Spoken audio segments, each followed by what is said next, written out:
Today's guest led both the Boston Red Sox and the Chicago Cubs to historic World Series titles, and he currently works as a special consultant to Major League Baseball with a focus on improving the game itself. We welcome back to the show, after a long absence and much success, Theo Epstein. Theo, let's start with this. You're in charge of improving the play on the field. What is the number one thing you would like to see baseball do to improve its product? Well, I think it's about just trying to put the very best version of baseball on the field. And so it's not about necessarily what I think, but it's ultimately what matters to fans and how do you get the most entertaining, most joyful version of the game for fans. And what fans tell us consistently is that they'd like to see more action in the game, a little bit less dead time. They'd like to see the game played at a faster pace. They'd like to see more athleticism on display more frequently. Fans' favorite events in the game are doubles, triples, and stolen bases, events that involve multiple players in motion, a lot of action, a lot of suspense. Their least favorite plays all are essentially dead time and inaction. So it's really about increasing the action, increasing the pace to be as entertaining as possible for the fans. Theo, I'm realizing I'm such an old man now. I'm screaming at the television. Can you just hit them where they ain't? Which is what I was even taught in Little League against some of these defensive shifts. But is there anything that can happen organically, or does it just are we at the point now where it has to be legislated? Specifically with the shift or with balls in play in general? Either. I'll take it. So I think, another way to answer your first question, one thing you can change would be just get the ball in play more often. When we were growing up and falling in love with baseball, the average strikeout rate was 12.5%.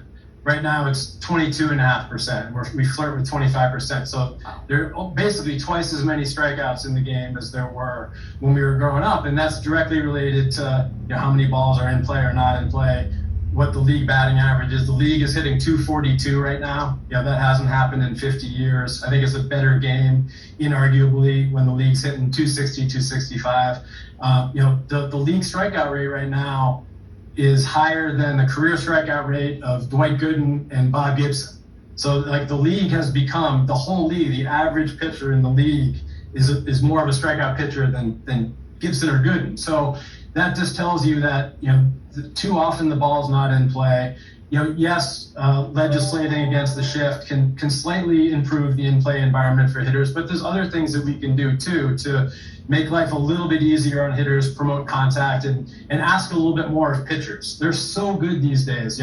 Pitchers have taken advantage of technology and the data revolution more than hitters have, because pitching is proactive. They can go into the lab. They can leverage all this tech to help them, throw faster, throw more effective breaking stuff. They can reverse engineer hitters' tendencies. They now design pitches in a lab specifically designed to miss bats empirically, and it works. That's why there's so much swing and miss. And pitchers are phenomenal now. They've done a great job, but it's a little bit harder for hitters because it's more reactive to keep up with the technology and use that. So there are certain things you can do, to legislate, as you said, to make life a little bit easier, ask a little bit more of pitchers so they can't throw max effort all the time.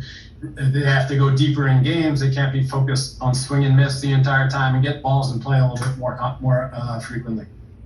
I want to personalize this for a second. Part of your great success dealt with algorithms and analytics and that sort of technical aspect of the game. But now that you're in this new role, do you find yourself taking a session to some of the very things that worked for you at the club level? Yeah, well, that's one of the reasons I love this role, because when you're a GM, I did that for 18 years, every decision you make is about winning. You're trying to optimize player performance and team performance to get wins, and you really don't have the ability or the time to think about what it looks like from a fan standpoint. You're not worried about the entertainment value of the game. You're worried about winning. And now in this current role, you can take a step back, set winning aside, that's someone else's problem, and look at the game from the fans' perspective.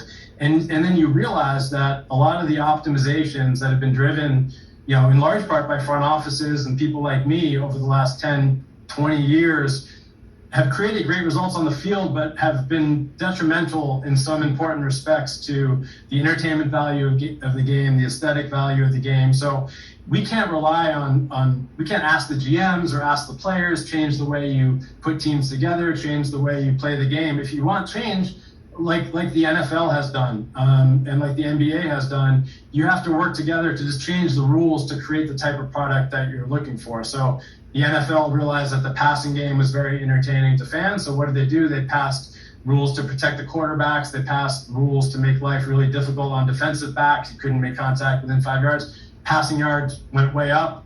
Fans love the product. NBA did the same thing, whether it's a shot clock or hand checking. So that's the process we're in now. We understand what the fans want: faster pace, more action, more balls in play.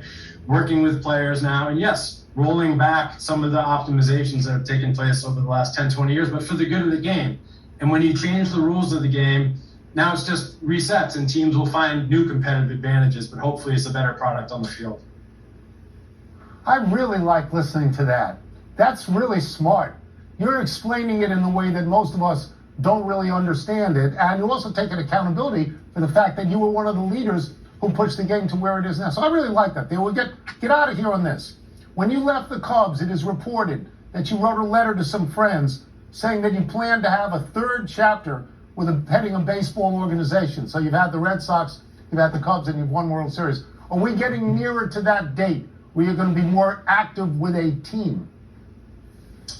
I love this work, and I think it's a multi-year process. Hopefully we have some good rule changes next year. We have to make sure we execute well, we don't suffer some unintended consequences and make the game worse. And then there's a whole other set of rule changes coming the year after that. So I love what I'm doing now, but at some point in the future, if I could find the right partners and maybe find my way into the right ownership group with a great city, a great organization. I love the competitiveness and I love the camaraderie of being in a front office and competing for a World Series. So maybe someday, but Rob Manfred has been great bringing me on board, all the owners, John Stanton running the competition committee. So I'm happy with what I'm doing now. And I'm really excited about the future of baseball because we have such great young players. We have such loyal fans. If we can get the game back to what it was in terms of pitches coming every 10 seconds, maybe the league hitting 260, more stolen base attempts, more action in the field and on the bases. It's such a bright future for the game. So I'm happy to be part of it in any role. Thank you so much. Two words. Thank you for Washington Nationals. I knew he was going to lobby. I knew he was Still going to to bring come. Nationals in there, Theo. I knew he was going to Joe do Burrow it. has a sudden surgery, and we'll tell you what. And what's They won too recently for me. That's right. He needs an 85, or 108 year, drought, Tony. Yeah. That's the only way Theo needs to take on the team. We'll see you guys at the ballpark. I appreciate it.